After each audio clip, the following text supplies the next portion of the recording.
Hello everyone, this is Megha Sharma. Welcome to Omega Tech Ed. आज के video में हम पढ़ेंगे data preprocessing. Real world में जब हम डिफरेंट सोर्सेज से डेटा कलेक्ट करते हैं तो जो डेटा होता है वो बहुत ही रॉ फॉर्म में होता है। रॉ फॉर्म का मतलब ये है कि डेटा मैसी, इनकंसिस्टेंट, इनकम्प्लीट और अनयूजेबल होता है। तो इस डेटा पे हम किसी भी तरह का एनालिसिस नहीं कर सकते।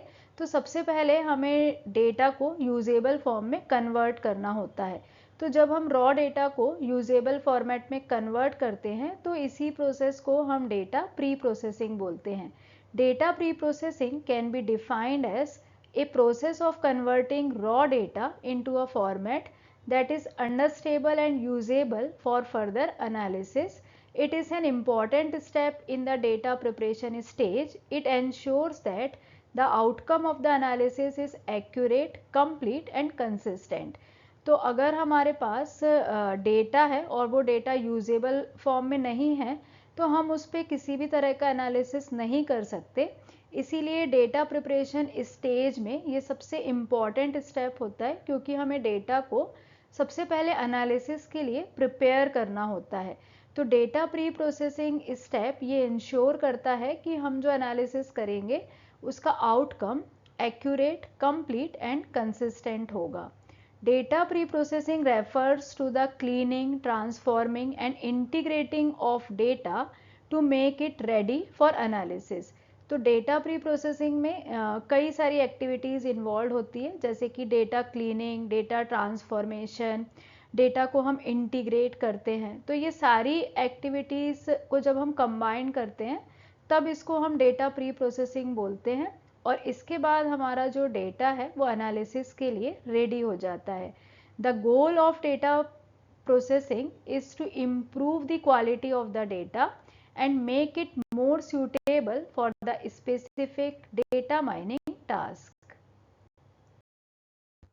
डेटा प्री प्रोसेसिंग में हम अलग अलग टेक्निक्स का यूज़ करते हैं, जैसे कि data cleaning.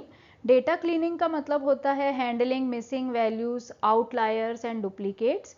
Data transformation means scaling, normalization, categorical encoding.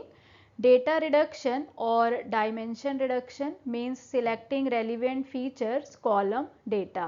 Data integration means combining multiple data sets, जिसको हम merging भी बोल सकते हैं।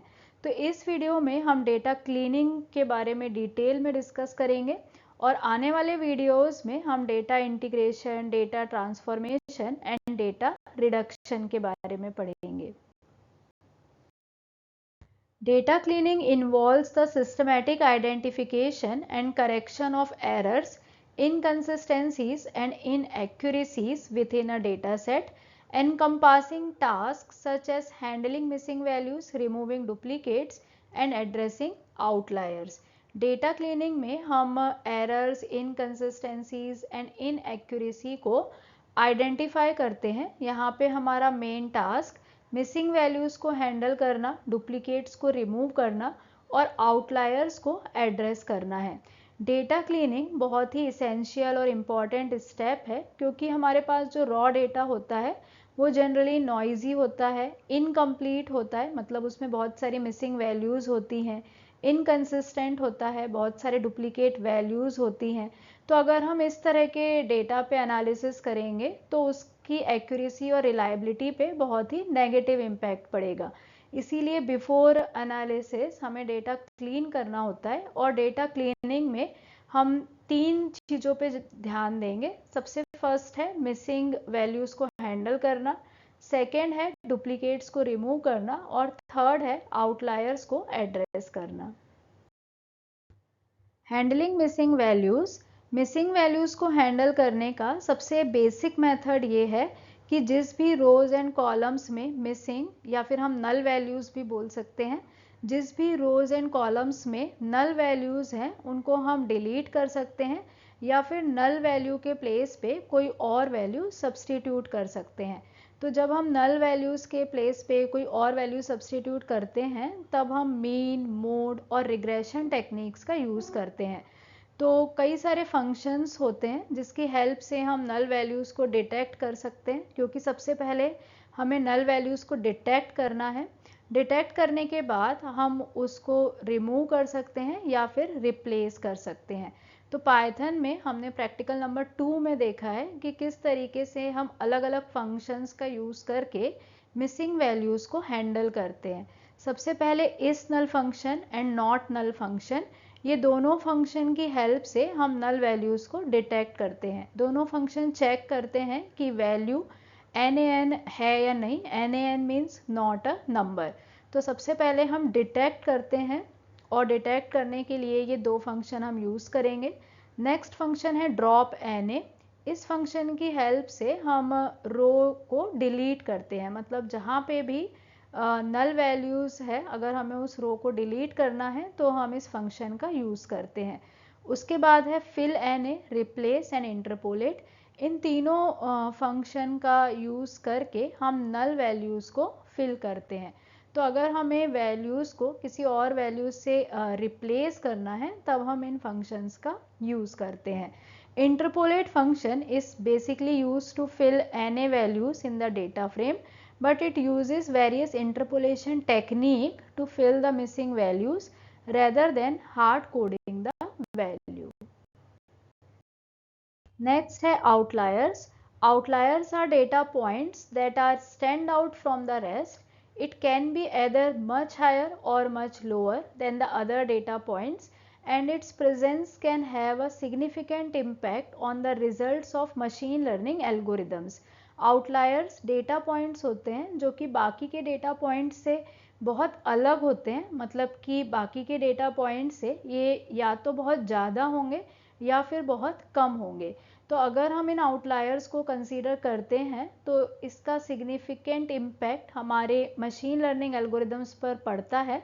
इसीलिए बहुत इम्पॉर्टेंट है कि हम इन आउटलायर्स को हैंडल करें। आउटलायर्स जो होते हैं वो अनयूजुअल वैल्यूज़ होते हैं, मतलब ऐसे हो सकता है कि मिस्टेक से ये वैल्यूज़ हमारे पास आए हों, तो इससे हमारे एनालिसिस पे बहुत ही फ़र्क पड़ेगा, क्योंकि ये कॉमन रेंज के बाहर होते हैं। जैसे कि अगर हमारे पास 5 एम्प्लॉयज़ की सैलरी है और उनकी जो रेंज है वो 10 to 20,000 है, जैसे किसी की सैलरी 15,000 है, किसी की 18 है, किसी की 16 है, तो ऐसे हो सकता है कि एक वैल्यू हमें 200 मिली हो या 300 मिली हो। तो ये हमें देखने से ही पता चल रहा है कि एक वैल्यू जो इसमें से है वो बहुत ही अनयूजुअल है। तो ये हमारे ओवरऑल पैटर्न से अलग है। तो इस तरह की जो वैल्यू होती है वो जनरली मिस्टेक से आती है, एरर से आती है या फिर बैड डेटा कलेक्शन से आती है। तो इस तरह की जो वैल्यूज़ हैं उन्हीं को हम आउटलायर्स बोलते हैं और उन्हें हमें हैंडल करना होता है। एक और एग्जांपल हम इसका देख लेते हैं। जैसे कि हमारे पास 5 स्टूडेंट्स के टेस्ट ग्रेड हैं 29, 38, 39, 27 एंड 2। तो ये देख के ही हमको पता चल रहा है कि जो लास्ट वैल्यू दी है 2, ये बहुत ही कम है और ये मेन पैटर्न से अलग है। तो अब अगर हम इसका एनालिसिस करेंगे, अभी हमने आउटलायर्स को कंसीडर किया है विथ आउटलायर्स, मतलब अभी हम 2 को कंसीडर कर रहे हैं, और अगर हम इसका मीन फाइंड करते हैं, मीन्स एवरेज फाइंड करते हैं, तो हमको 27 मिलता है।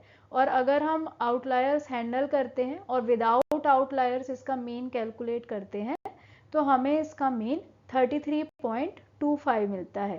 तो इस एग्जाम्पल से क्लियर है कि किस तरीके से अगर हम आउटलायर को कंसीडर करते हैं और आउटलायर को अगर हम हैंडल करते हैं तो किस तरीके से हमारा जो एनालिसिस है उस पर फ़र्क पड़ता है। Handling outliers. आउटलायर्स को हैंडल करने के लिए हमारे पास कई सारे ऑप्शंस हैं। फर्स्ट ऑप्शन है रिमूवल, जहाँ पे हम आउटलायर्स को आइडेंटिफाई करके उसे रिमूव कर देते हैं। मतलब अगर हमारे डेटा सेट में कोई आउटलायर्स है तो हम सिंपली उसको रिमूव करेंगे। और रिमूव करने के लिए हम जो कॉमन मेथड यूज़ करते हैं उसमें फर्स्ट मेथड है थ्रेशोल्डिंग। थ्रेशोल्डिंग का मतलब ये है कि हम सर्टेन थ्रेशोल्ड का यूज़ करते हैं और अगर हमारा डेटा पॉइंट उस थ्रेशोल्ड से एक्सीड कर रहा है तो हम उसको रिमूव कर देंगे। For example z score is greater than 3। Next method है डिस्टेंस बेस्ड मेथड। जहाँ पे हम आउटलायर्स को डिस्टेंस के बेसिस पे आइडेंटिफाई करते हैं। मतलब हम यहाँ पे डिस्टेंस देखते हैं नियरेस्ट नेबर से और उसके बेसिस पे हम आउटलायर डिसाइड करते हैं और उसे रिमूव कर देते हैं।